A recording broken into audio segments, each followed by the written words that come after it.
Good afternoon and welcome everyone to our Thursday afternoon webinar. I'm Melinda Bikini, the Chief Patient Officer with the Cholangiocarcinoma Foundation. I'm also a 14-year survivor of stage 4 intrahepatic cholangiocarcinoma, and I'm excited to be here today to share with you a webinar that Dr. Cecilia Monnier will be presenting. Dr. Monnier joined the Thoracic and GI Malignancies branch as staff oncology physician in 2019 after finishing her oncology fellowship with an outstanding academic award at the NIH, the National Institutes of Health. She holds a master's degree in public health from Johns Hopkins University, Bloomberg School of Public Health, and was selected to participate in the Global Clinical Scholars Research Training Program at Harvard Medical School. Dr. Monnier completed her internal medicine training at Georgetown University after graduating from University of Costa Rica Medical School. Welcome, Dr. Monnier.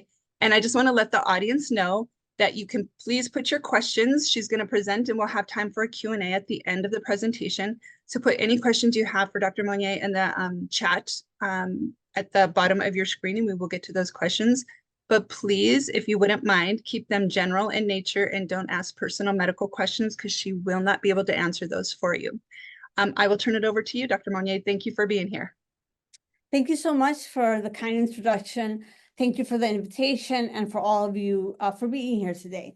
So today I would like to present an overall view of phase 2 protocol for patients with advanced biliary tract carcinoma.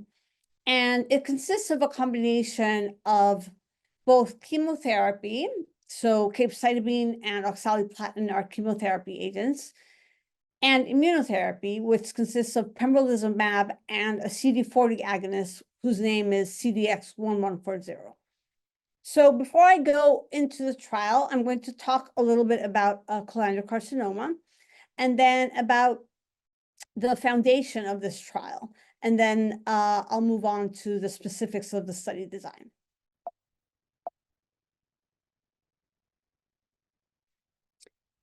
So, as I mentioned, I would like to introduce some background about cholangiocarcinoma. So, cholangiocarcinoma is a diverse collection of biliary epithelial tumors, and it involves both intrahepatic, hilar, or perihilar, and distal biliary tree cancer. So we can see on this slide that the most common is actually perihilar, consisting between 50 and 60% of cholangiocarcinomas, followed then by intrahepatic, which consists of 20%, and distal, which consists approximately in 20% as well.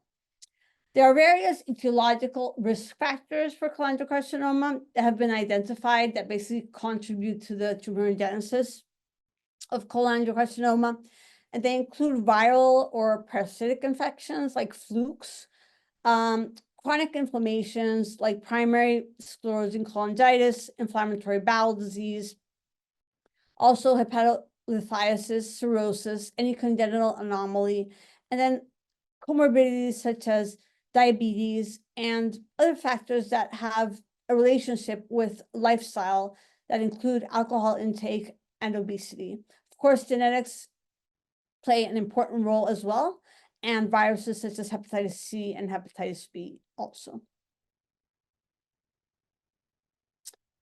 So cholangiocarcinoma is a relatively rare cancer in most parts of the world, and the incidence varies dramatically geographically. So it's a much more common neoplasm in Central and East Asia, as well as in South America.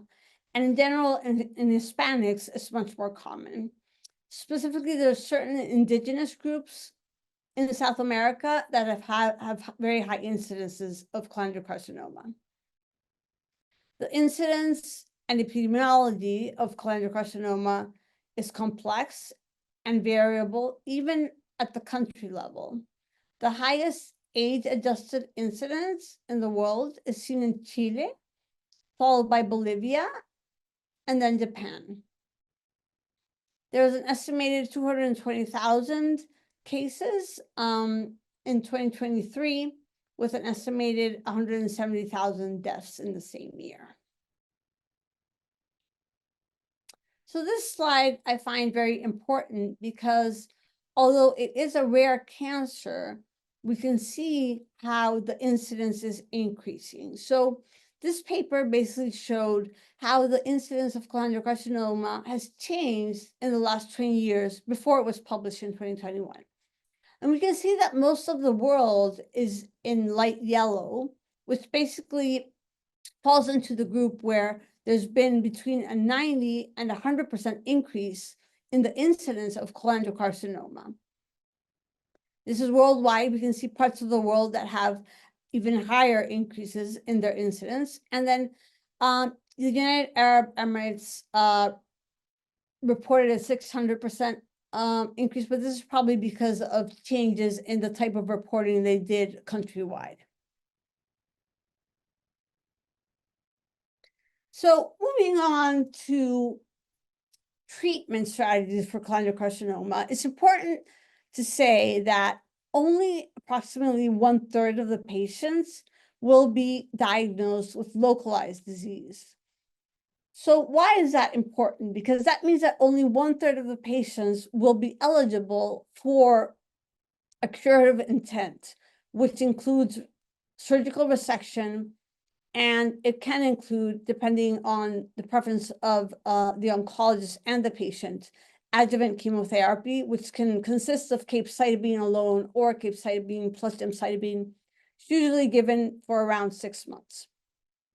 The problem is that even in this lucky 30% of patients that present with localized disease that are eligible for resection, 40 to 70% of them will relapse in the next 12 to 18 months after the resection. So in general, most patients will present with advanced disease or will convert to advanced disease. And for advanced disease, there's a dire need for more treatments. And that's why protocols like this are important to bring out to the public and to advocate groups and to patients so that patients can have access to newer treatments if they are eligible for them. So in general, for advanced disease, we treat cholangiocarcinoma with a combination of chemotherapy, gemcitabine and cisplatin, which is chemotherapy, and immunotherapy. Durvalumab is what's used the most in patients that are eligible for it. We can also use pembrolizumab, and tremelimumab and durvalumab are another option. The combination with durvalumab comes from the TOPAZ trial, and we can see that the difference when we add durvalumab to chemotherapy, gemcitabine and cisplatin, as I mentioned, is approximately a month or so. So not too much of an increase in overall survival, unfortunately. When we move on to second-line treatment, and this is again in the advanced setting, right? So these are patients that are not eligible for resection or had resection and then recurred. It is important to check some mutations because there are some agents, as you can see on this table, that have been approved by the FDA that can be used in patients that have certain genetic mutations. So we have ivosidenib for IDH1, pemigatinib and infigratinib for FGFR2, and then we're looking at, in studies still, patients with BRAF mutations and HER2 mutations, at the dabrafenib, permetinib, pertuzumab, and trastuzumab. Most patients, though, unfortunately, will not have a genetic mutation that we can target. So second-line treatment after gem, cis, and immunotherapy, being that durvalumab or pembrolizumab, is based on ABC-06, and this is a trial that was basically a phase 3 open-label trial done in more than 20 sites in the UK. And it included only adult patients, so over 18 years old, and they all had basically cytologically or pathologically verified cholangiocarcinoma. And basically, they looked at advanced supportive care alone or advanced supportive care plus FOLFOX. So FOLFOX is 5-FU, which is a type of chemotherapy as well, with leucovorin, which basically helps to protect cells that are not cancer cells and oxaliplatin. So when they looked at that, they saw that by treating a patient with chemotherapy in the second-line setting, being this chemotherapy FOLFOX, as I just mentioned, the difference in median overall survival was approximately a month as well. So from 5.3 to 6.2 months. So this is important because this is information that we should probably keep in our minds, knowing that, okay, so a patient that has gone through first-line therapy doesn't have a genetic mutation that can be targeted, and will be receiving chemotherapy as per ABC06 in the second-line setting, has an overall survival of around 6.2 months. And I just want to mention this and highlight this because of the further trials that I will mention in my presentation. Okay, so moving on now back to the protocol that I'm presenting. Well, the foundation of the protocol is basically what I have just mentioned. So we know that we have first-line treatment for advanced or metastatic cholangiocarcinoma, and the fact that we know that chemotherapy plus durvalumab or pembrolizumab or durvalumab and tremelimumab works, that sort of gives the validation of the immune synapse between chemotherapy and immunotherapy. I went through the first line of standard of care, which currently includes immunotherapy, before TOPAZ, which is the first study that was approved with immunotherapy for the first line, which I just went over. The historical first line was gem plus cisplatin. We saw that for second-line treatment, it's only really for those patients that have genetic alterations that we have some specific options, but most patients won't have a targetable mutation and will move on to a fluoropyrimidine doublet, which is basically FOLFOX, which I just described. So it's important to note that there was a phase 2 study that was completed by our branch. And basically, we treated patients with advanced biliary tract cancer with pembrolizumab and the combination of capecitabine and oxaliplatin. So why is this important? Because the protocol that I'm talking about now that was recently opened includes pembrolizumab, capecitabine, and oxaliplatin, but we're adding another immunotherapy agent, which is the CD40 agonist, which I will talk about a bit later. But this is the clinical study that is part of the foundation of the protocol that I'm presenting. So this was like typical phase 2 studies, a small study with 11 patients. The median follow-up was 34.8 months. And the median age of these patients was 66 years. So our youngest patient was 51, and I believe our oldest patient was 82. And we can see that 3 patients had a partial response. So if we think of this, these are patients that have already progressed through first line and second line of standard of care. So really having a partial response is something notable. And one of those responses was an 80% tumor shrinkage. 6 patients had stable disease, and the overall disease control rate was 81.8%. The most common treatment-related grade 3 or 4 adverse events were really not severe. They were lymphocytopenia, anemia, and thrombocytopenia, so all things that we can fix. So that was also important as far as safety and tolerability.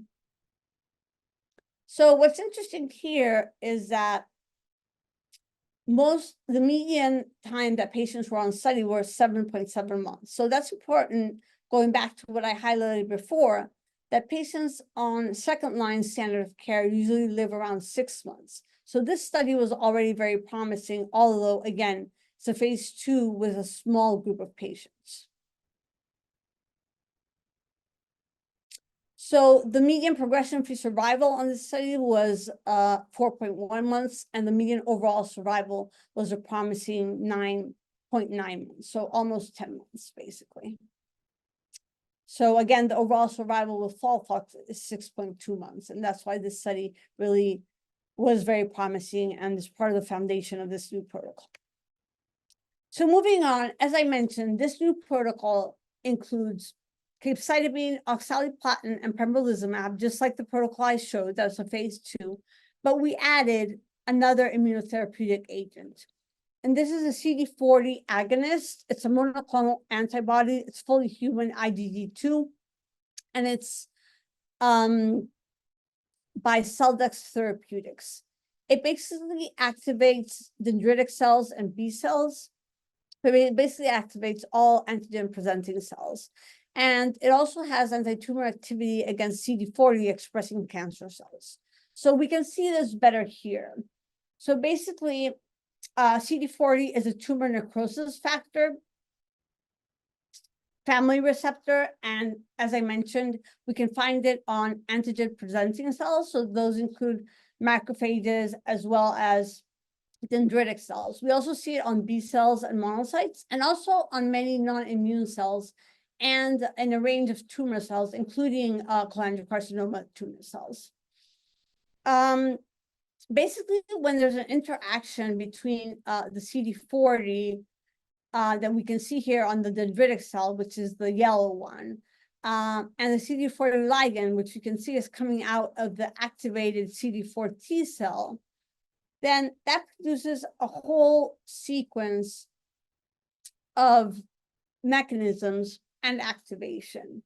So as we can see, when the CD40 on the dendritic cell, it could also be a macrophage, comes into contact with the CD40 ligand from the activated CD4 T cell, there's an expression of CD70 and CD80 or CD86 surface proteins on the antigen-presenting cell, in this case, in the dendritic cell that you can see in yellow.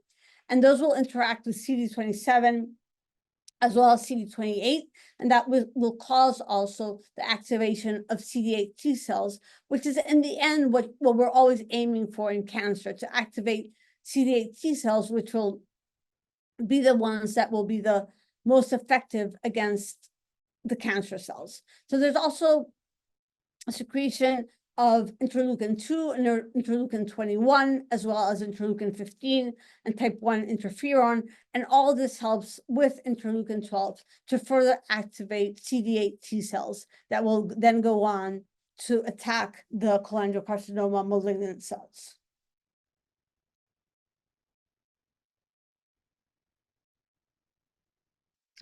So to add the anti-CD40 to the regimen, we went back to the lab, and basically the study from the Gretton lab mimicked the pathophysiology of human cholangiocarcinoma. And basically mice were injected with SB1 tumor cells, and we produced subcutaneous tumors, which you can see on this mice. We also orthotopically injected SB1 cells to produce tumors in the liver. And then there's also another group of mice that received a hydrodynamic vein injection of plasmids coating AKT and YAP into mouse livers and developing multiple tumors, as you can see in this last mouse. So here in the lower part of this slide, what you can see is in red, we have the combination of anti-CD40, PD-1, so that would be basically anti-CD40 and immunotherapy similar to pembrolizumab. That's in red. In blue, we have anti-CD40 alone. In green, we have anti-PD-1, which is, again, similar to pembrolizumab in mice. And then what we see in black is IgG. IgG is what we use for control to make sure that what we're seeing in the lab is not just random, but we're actually controlling with something. So as you can see here, in the first graph, the mice that had longest survival were the ones that in red, so were the ones that were treated with the double immunotherapy, so anti-CD40 agonist and a PD-1 immunotherapy. And then when we look at the next two graphs, which basically show the size of the tumor in relationship to the liver of the mouse, we can see that the smallest or the largest shrinkage in tumor size, the smallest tumors were seen when the combination of anti-CD40 and anti-PD-1 was given together. In blue, we can see anti-CD40 alone, and in green, we can see anti-PD-1 alone. So it's clearly beneficial to combine these two immunotherapeutic agents.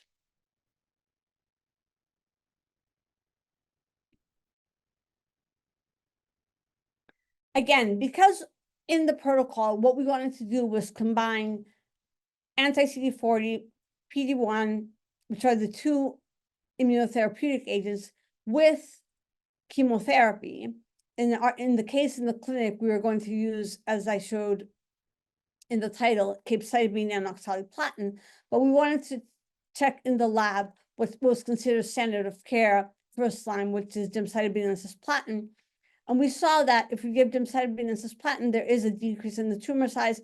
But if we give CD40 and PD-1 on its own as well, there's also a decrease in this tumor size. And again, we always compare this to control to make sure this is not random.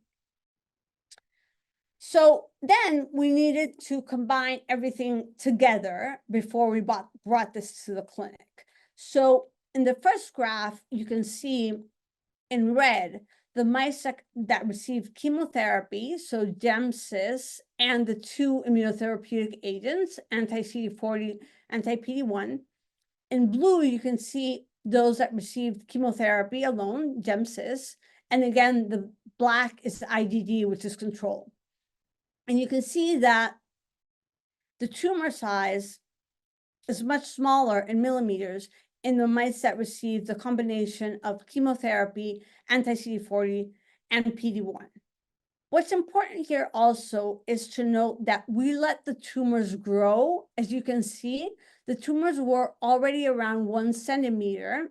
When you can see in the higher part of the graph where treatment started, that's important because if you treat mice with tumors that are very small, it's very hard to then be able to translate that to humans because obviously mice and humans are very different. So one of the ways that can help to show if this may work in humans is treating mice that have tumors that are already a certain size. So if we think that in a mouse, the liver is approximately 3 centimeters, we're letting this tumor grow to almost a third of the size of the liver of a mouse. So that's important to know as well. The next graph on the right, we can see the survival. And again, we have an increased survival with the combination of chemotherapy, gemcitabine, cisplatin, and then the two immunotherapeutic agents, anti-CD40 and anti-PD-1.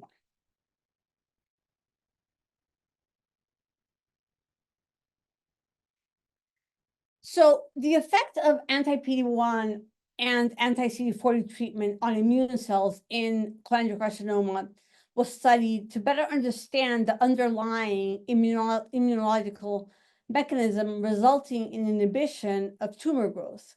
So for the examination of TILs or tumor-infiltrating lymphocytes, we performed flow cytometry analysis, which is what I'm going to show here, to determine the frequency and function of both CD4, CD8 cells, and NK cells. So what's important basically to see, this is a bit of a busy slide and maybe a bit complicated, but what's important to note is that, again, in the red, we have the combination of the two immunotherapeutic agents, the anti-CD40 and PD-1, which are in red. And we can see that they presented in flow cytometry with a higher activation of CD8 T cells, a higher activation of CD8 T cells that are CD107. CD107 is basically a marker for activation of the T cells. We can see there was a greater excretion of interferon by CD8 T cells also in the red. And then we can see that there was an increase in NK cells as well as MHC2 dendritic cells, which are both, as I mentioned before, antigen-presenting cells. So this is all very important, and this sort of shows us how the immunological part of the combination of the two immunotherapies works at a cellular level. Okay. So we knew that capecitabine, oxaliplatin, and pembrolizumab were safe in humans, and that was a study that we did and that I showed with the 11 patients. But we needed to make sure that giving CD40, specifically CDX-1140, in combination with pembrolizumab was safe in humans. And this is a study that was done by Celldex Therapeutics, so the company that makes CDX-1140. And basically, they treated 20 patients. One of them did have cholangiocarcinoma, and the most common toxicities were arthalgias, pyrexia, which is basically fever, fatigue, and AST, ALT. Increased AST and ALT are basically markers of liver inflammation. When we look at toxicities in trials, we are more interested in toxicities that are higher grades, so grade 3 and grade 4. And basically, grade 3, 36% of patients had an increase in AST, ALT again, and grade 4, there were a case of encephalopathy and hypoxia.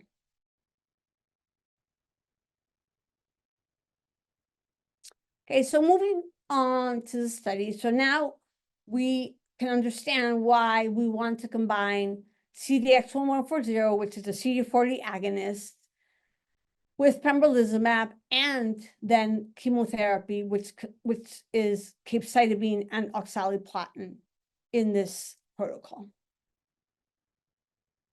So the current inclusion criteria and exclusion criteria on this slide, it's important to note that we opened this protocol here at NCI 2 months ago, and we currently have 6 patients on study, and the study is open for accrual. To be included in this protocol, the patient must have progressed through at least 1 line of treatment in the advanced setting. So the patient must have received probably either Gemcis and durvalumab or Gemcis and pembrolizumab prior to coming onto the study. Of course, they can't be amenable to a curative resection. And we need 1 or more focuses of metastatic disease because we do 2 biopsies on this study. And so we need to follow a lesion that hasn't been biopsied. The minimum age is 18. The patient has to have a good performance status, so basically be able to do the usual daily activities and have normal organ and marrow function. And we look at that through labs, basically. The exclusion criteria is any prior treatment with any CD40 agonist. So if the patient has been on another trial. So this is what the study design looks like. And basically how it works is that first, the cycles are 3 weeks. On the first day of each cycle, the patient gets capecitabine and oxaliplatin. Oxaliplatin is IV. Capecitabine is given orally twice a day.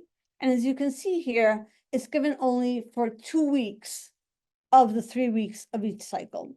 And it's given twice a day.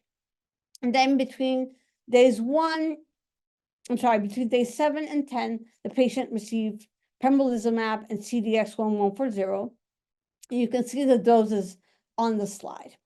And the chemotherapy is given for a total of 18 weeks, and then we continue only with immunotherapy, so only with the CD40 agonists and with pembrolizumab. We do a biopsy at baseline and in the 3rd week of cycle 2, and patients are imaged every 9 weeks with CT and, if needed, MRI to see how they are responding to treatment. So mechanistically, and as evidenced by the recently published PRINCE trial in pancreatic cancer, it's hypothesized that chemotherapy induces a release of tumor antigens coupled with antigen-presenting cell activation and T-cell priming. So that's the reason that we give the chemotherapy prior to the CD40 agonist and pembrolizumab, because as I just explained before, the mechanism of action of CD40 is very much in line with the activation of antigen presenting cells. So that's why this is a sequencing of the study design. The primary endpoint of the study is to determine progression-free survival. The secondary endpoints are, of course, safety, response rate, and overall survival. And then we're looking at exploratory objectives, and that's why we do the biopsies. And we look at basically changes in immune parameters, both in the peripheral blood, but specifically in the tumors as well, before treatment and then following the treatment of the combination of chemotherapy and these two immunotherapy agents. I would like to thank the Cholangiocarcinoma Foundation, not only for this invitation, but for their funding. This trial has been funded through the Cholangiocarcinoma Foundation from its beginning to its end. So my colleague, Dr. Diggs, won a fellowship grant for the preclinical part of the study, and I am very grateful for the fellowship grant that I received from the Cholangiocarcinoma Foundation that brought the results of Dr. Diggs' work, which I showed in mice, to patients. And now patients with cholangiocarcinoma have a new protocol with a new option for treatment if they're eligible. So thank you very much for the strong support from the foundation, for the invitation to speak today, and for all of you for being here today. Well, thank you so much. That was very good and very interesting, and I'm sure we will have a lot of questions. So please feel free to put your questions in the Q&A or in the chat box, and we will get to them. And just a reminder, try to keep them general in nature and not ask personal medical questions. Okay, so I'm just going to start from the beginning. Dr. Monnier, is this study relevant for patients with a BAP1 mutation? It is. It is, and we have a patient with a BAP1 mutation on our study right now, yes. Okay. You don't need to have a BAP1, but it wouldn't matter. No, you right? don't need to have a BAP1, but it doesn't exclude you. And there is no targeted therapy for BAP1. So yes, patients with a BAP1 mutation, as I'm sure the person who's asking the question knows, have an increased incidence of cholangiocarcinoma, and it's not an exclusion criteria. We do have a patient with a BAP1 mutation on study right now. Okay, thank you. Is this trial for patients that have active recurrence or as a preventative measure? No, these patients all have to have active disease, and it has to be non-resectable. So it has to be advanced or metastatic cholangiocarcinoma. Okay. Can you explain on the slides it had a median follow-up of 34.8 months? What does that mean? That just means how long we followed the patients. So that means that the last patient that died died 34 months after the patient started the trial with us. So that's a bit of an outlier statistically, but as you all know, there are always outliers, both in cholangiocarcinoma and in all cancers. That patient went on after this protocol to another protocol. Thank you. How can someone join this study? Do you have contact information? What's the best way for them to reach out? Yes, absolutely. Well, if you Google me, you will find me on NCI, and my email is there. But I think that maybe if somebody from the foundation can help me and we can just put it in the chat, that'd be great too. We can do that. Contact me directly. I'm the principal investigator of the study. Yes, we can do that. And you guys can reach out to advocacy at curecca.org, and we'll get you the contact information as well. Okay. Did any trial patients have treatable biomarkers? I can't disclose that, unfortunately. Okay. But if the patient has a treatable biomarker, I have not accrued them onto the study until they have been treated with the treatment that's FDA approved specifically for that target. Yeah. Okay. So it's not an exclusion criteria, but I have taken that decision as a principal investigator. Okay. So are there any other locations besides NCI and Bethesda? We hope to open University of Arizona, but right now we're only open at NCI.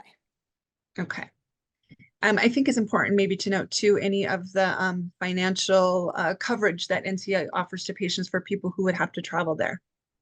Yes, so at NCI, we don't charge for treatment. So patients don't need to have insurance or be able to pay for treatment. And we do help with the travel, as well as we try to subsidize the hotel stay here. We do have a hotel on campus for patients, and that's sort of our first option. But if not, patients get sort of a stipend to stay at other hotels around NCI while they're here. We also help with food and anything else really that we can help with. Okay. And then a couple questions. Would patients from Canada or outside the US qualify? So the answer is yes. We prefer patients that have an oncologist in the United States in case the patient comes off trial. It's easier sometimes to, Canada is easy as well, but when they're from other parts of the world, it's a bit harder sometimes to communicate with the primary oncologist, but it's definitely not an exclusion criteria. We do have international patients, yes. Okay. And if you wanted to reference the study to their oncologist, what is it called? It was a big long one. Yeah, so this study is online. So it's on, if you look at NCI protocols at the website, and you put in either my last name or the names of the drugs, it's public and online, yes. Okay. We And can I get believe you, it's also on the cholangiocarcinoma website, so it you can, is. you can refer Yeah. from. I was going to say, we can list the trial along with this recording that will be on the website. I don't know if you can touch on this. Can you discuss the possibility of using two immunotherapy drugs together as a preventative to recurrence? So would this ever be, I guess, maybe available Right. in the adjuvant or neoadjuvant setting? So that's a very interesting question. So usually studies move first in the advanced or metastatic setting because that's where we have the most dire need. But if we look at other cancers that have more treatment possibilities than cholangiocarcinoma does, yes, those same drugs that start for advanced cancers eventually move to the adjuvant setting. Okay. We've seen that for example, breast cancer, colon cancer. Mhm. Okay, and I believe you already touched on this, but if someone had the FGFR2 mutation, you would want them to be treated with a FGFR2 inhibitor first before entering this trial. I think it's a conversation we can have. I think in the end, the decision is made by the patient as well. But that would be my preference. But if there's a reason why the patient can't go on that drug, or there's a side effect of the drug that the patient will not be able to tolerate, that has a high enough incidence, it's definitely something that I'm happy to talk personally with the patient about. Thank you. Okay. Does Y90 exclude you from this trial? No, if patients have had Y90 before, it's not an exclusion criteria. Okay. Is there a minimum maximum size of current tumors? Yes, there is a maximum size and it's 8 centimeters. Okay. What happens after the 18-week period of treatment? So after the 18-week period of treatment, that's just for the chemotherapy.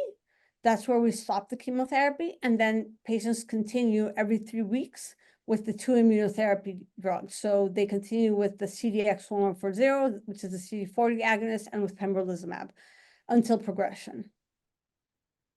Would a prior TIA be an exclusion criteria? It would not, no. Where is NCI? It's in Bethesda, Maryland. Okay, if the patient has a mismatch repair mutation, will it more likely to work with this protocol? Yes, but they will probably have already received Pembro earlier on as standard of care and have had a very good response. Okay. So they may not need this protocol. Okay, you touched a little bit on the side effects, but it sounds like the biggest side effects were the had to do with your blood counts, right? Right, and then the study that I showed that combined basically the CDX-1140 with pembrolizumab, we saw that patients also have fevers and arthralgia, so basically joint pain. Okay. What phase is this trial? It's a phase 2 trial because all drugs have been tested in humans before. Okay, and does the CD40 wake up cold tumors? That's what we're trying to do, right? So we're trying to basically, through the mechanism that I showed, get the antigen presenting cells to activate CD8 T cells, and then as they infiltrate the tumor, then that tumor, per definition, goes from a cold tumor to a tumor that has immune activity in it. Okay. Does compromised kidney function affect acceptance into this trial? So there are some, as I mentioned, there are some exclusion criteria. I believe that creatinine clearance above 45 ml per minute is the cutoff. Okay. And then maybe we go over the travel schedule. Will they have to travel to Bethesda for the chemos and for the immunotherapy infusions every time? And then after that 18 weeks, it's every 3 weeks, right? They could go back and forth. Exactly. So it is an intensive regimen, unfortunately, because they do have to be here cycle 1, day 1, and then on day 7 as well. The capecitabine, as I mentioned, is oral, but the oxaliplatin, which is cycle 1, day 1, is IV. And then the CDX-1140, they need to be here to receive, and then pembrolizumab is IV as well. So for the first weeks, they're here basically the first week of the cycle and the second week of the cycle, and that goes on for 18 weeks. And some of our patients decide to stay the whole week here. Some of our patients like to go home. I think for the first cycles, we prefer to have them stay so that we can watch them carefully. We like to see them the day after, especially after the day after the CDX-1140 and Pembro. But then after that, it becomes easier because they just come once every 3 weeks. Okay. So if they progress on this study, are they then automatically moved off, or do you look at mixed responses? How does the progression off the study look? So we use RECIST criteria to decide if the patient has progressed or not. So if there's a 20% increase in tumor size, we decide that that's progression.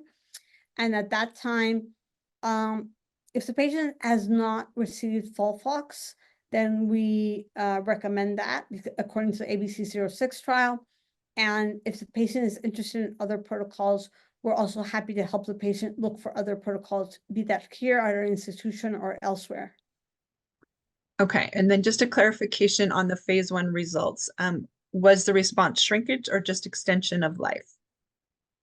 So the best response was shrinkage. So 3 patients had a partial response, and the best response of those was an 80% shrinkage. Yes. Okay, and did anybody leave the study because of the side effects? No, none of them did. Okay, and then if you didn't have any grade 4s. And Okay. yeah, as I showed, it was all the side effects were sort of lab side effects. So low platelets, a low hemoglobin, low neutrophils. Okay, and then the BRAF V600E mutation, you had shown that there were some treatments for that. Would that exclude them from this trial? Would they have to have those targeted therapies first? No, it doesn't exclude them from this trial because it's not approved yet. But I would probably, if the patient is very interested in this trial, of course, we will take him if eligible, but I would encourage them to look for a trial. They're on my slides that is actually targeting the BRAF, because that may be a very good option for that patient. Yeah. Okay. Are there any exclusions for a patient with HIV? So in general, unfortunately, for patients with HIV, because we don't know yet if immunotherapy can have a negative effect on their HIV. Currently, for immunotherapeutic trials, most protocols exclude them. It's very difficult to get through the FDA with immunotherapy trials. All other trials that don't have immunotherapy, we are definitely now including patients that we didn't include before, that are patients with HIV, patients with central nervous system metastasis, etc. What about any other autoimmune issues? Are there any exclusions for those? Yes, people that are on prednisone 10 milligrams or more per day because of autoimmune disease, be that rheumatoid arthritis, Sjogren's disease, lupus, those are exclusion criteria because of the same reasons, because we're basically manipulating the immune system, and first of all, we can't and we don't want to cause harm. Yes. Okay. Has the CDX-1140 been tried with MSI high patients alone or in combination with a PD-1 inhibitor? It is not, no. Not to Okay. my knowledge. Okay, there's still a lot more questions. We doing okay? A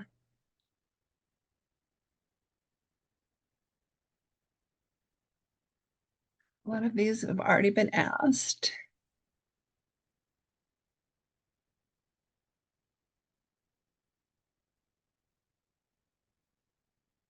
And again, it doesn't really matter on some of the mutations. ARID1A mutations not going to disqualify.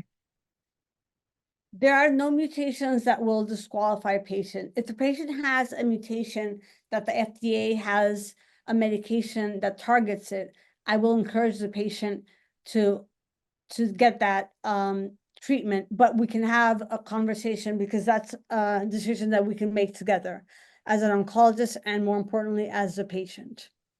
Okay. What about diabetes? How does that? It's not an exclusion criteria at all. Okay. Okay, perfect. And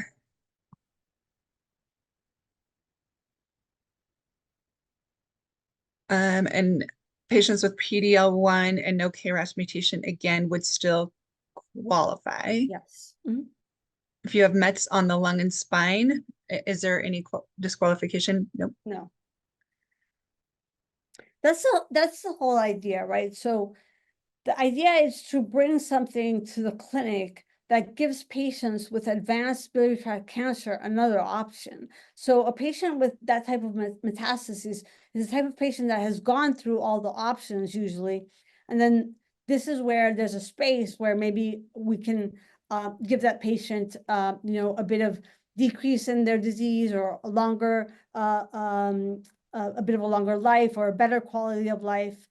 So those are the patients that definitely we will look into and do our best to not exclude. And if for metastasis to spine that makes the spine unstable, there's always things we can do to stabilize it before the protocol. But that's what's sad about cholangiocarcinoma, and thankfully that's why Cholangiocarcinoma Foundation exists and supports clinical research, so that we can come to better and more treatments for these patients. Thank you. So I think bottom line is if in question, reach out anyway and have a chat with you and your team to find out. Okay, perfect. Is there a ratio of men to women in the study or in the cancer overall, and do they respond differently? So unfortunately I can't disclose that data because it's confidential. Yes. Okay. When the study is closed, and then we will report it, and it will be published. But Okay. in general, I can say that, and we can see in other big studies in cholangiocarcinoma that that no, men and women respond approximately the same. Mhm. When do you anticipate moving to a phase 3 trial? Well, so the idea is to enroll a total of 26 to 28 patients on this trial. So we have 22 spaces left. And then according to the results, then we would think of a phase 3. But first it has to go through phase 2, and it has to have good results. Okay. One last question that I think we didn't get to. Well, maybe a couple more. Adrenal insufficiency, would that have any exclusion criteria, meet any exclusion criteria? It depends on what medications they're taking. So if they're taking a prednisone, more than 10 milligrams, it would be a problem. So again, I emphasize, if you have any questions, please reach out to Dr. Monnier and just talk it over so she can answer for you. And then at the beginning, you talked about a rise in incidence. Do you have any reasons for why there's a rise in incidence of cholangiocarcinoma? Unfortunately, we don't. Some people, have the hypothesis that maybe a lot of cholangiocarcinomas were misdiagnosed as liver cancers, but that's just a hypothesis. We really don't know. I think that, as I mentioned at the beginning, there are risk factors that we know are increasing in the world in general, for example, obesity, and that may be contributing to the increase as well. Okay. Anyone else have any more questions? You can put them in to the chat. Does a previous cancer disqualify you from this clinical trial? If you have a previous cancer, if it was localized, it does not disqualify you. If it was an advanced cancer, you have to be 5 years out. Years out. Okay. All right. I think last call for questions. I think we got most of them.